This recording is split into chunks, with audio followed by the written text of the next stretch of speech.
Long ago, when these ancient Grecian temples were new, hemp was already old in the service of mankind. For thousands of years even then, this plant had been grown for cordage and coarse cloth in China and elsewhere in the East. For centuries prior to about 1850, all the ships that sailed the western seas were rigged with hempen rope and sails. For the sailor, no less than the hangman, hemp was indispensable.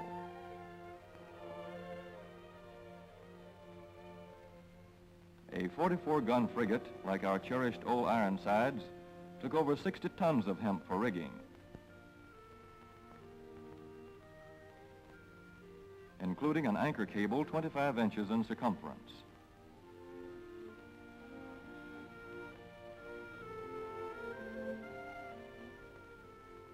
The Conestoga wagons and prairie schooners of pioneer days were covered with hempen canvas. Indeed, the very word canvas comes from the Arabic word for hemp. In those days, hemp was an important crop in Kentucky and Missouri.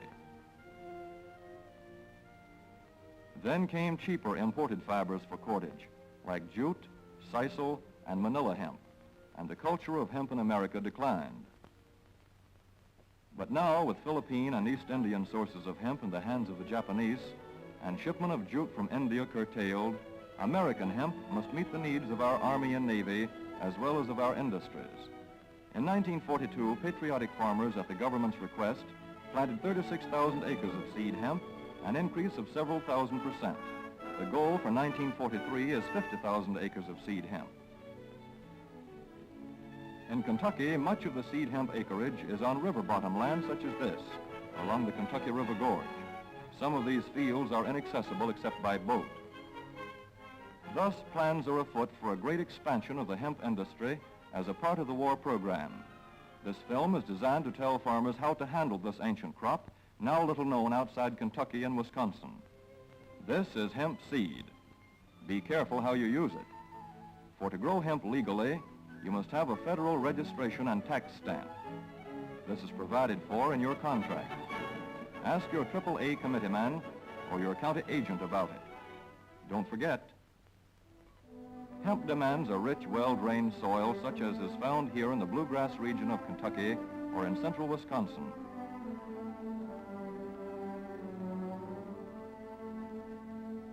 It must be loose and rich in organic matter. Poor soils won't do. Soil that will grow good corn will usually grow hemp. Hemp is not hard on the soil. In Kentucky, it has been grown for several years on the same ground, though this practice is not recommended. A dense and shady crop, hemp tends to choke out weeds. Here's a Canada thistle that couldn't stand the competition. Dead as a dodo. Thus, hemp leaves the ground in good condition for the following crop. For fiber, hemp should be sown 5 pecks to the acre. With drill, the closer the rows, the better. These rows are spaced about 4 inches. This hemp has been broadcast. Either way, it should be sown thick enough to grow a slender stalk.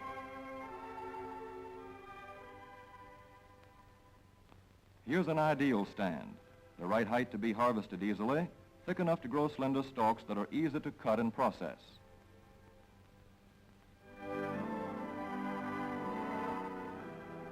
Stalks like these here on the left, they yield the most fiber and the best.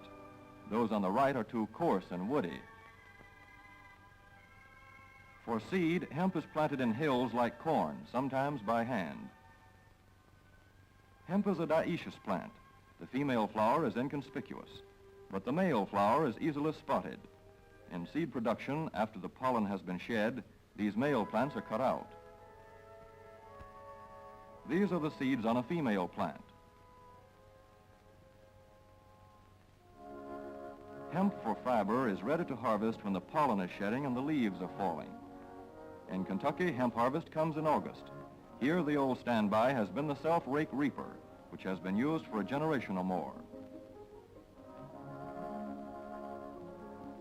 Hemp grows so luxuriantly in Kentucky that harvesting is sometimes difficult, which may account for the popularity of the self-rake with its lateral stroke.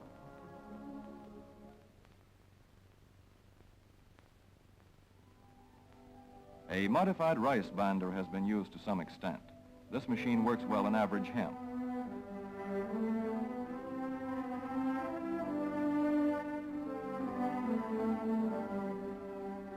Recently, the improved hemp harvester, used for many years in Wisconsin, has been introduced in Kentucky. This machine spreads the hemp in a continuous swath. It is a far cry from this fast and efficient modern harvester to the Armstrong model of yore. But here's one kind of harvester, at least, that doesn't stall in the heaviest hemp. In Kentucky, hand cutting is practiced in opening fields for the machines.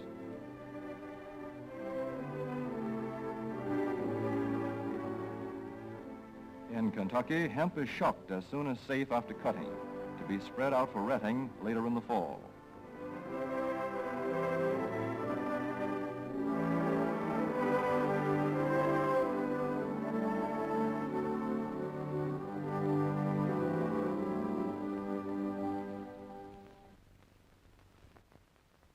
In Wisconsin, hemp is harvested in September.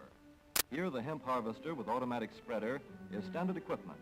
Note how smoothly the rotating apron lays the swath preparatory to retting. Here it is a common and essential practice to leave headlands around hemp fields. These strips may be planted to other crops, preferably small grain. Thus, the harvester has room to make its first round without preparatory hand cutting. Here the machine is running over corn stubble. When the cutter bar is much shorter than the hemp is tall, overlapping occurs, not so good for retting. The standard cut is 8 to 9 feet. The length of time hemp is left on the ground to ret depends on the weather.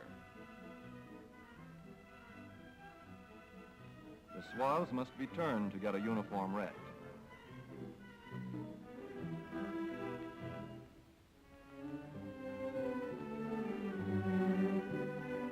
When the woody core breaks away readily, like this, the hemp is about ready to take up and bind into bundles.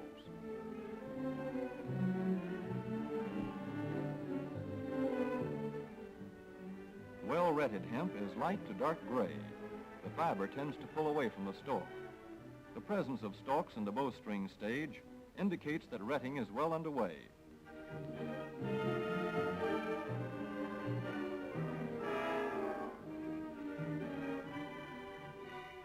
When hemp is short or tangled, or when the ground is too wet for machines, it is bound by hand.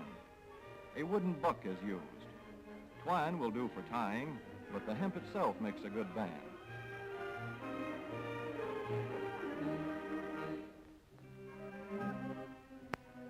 When conditions are favorable, the pickup binder is commonly used. The swath should lie smooth and even with stalks parallel. The picker won't work well in tangled hemp.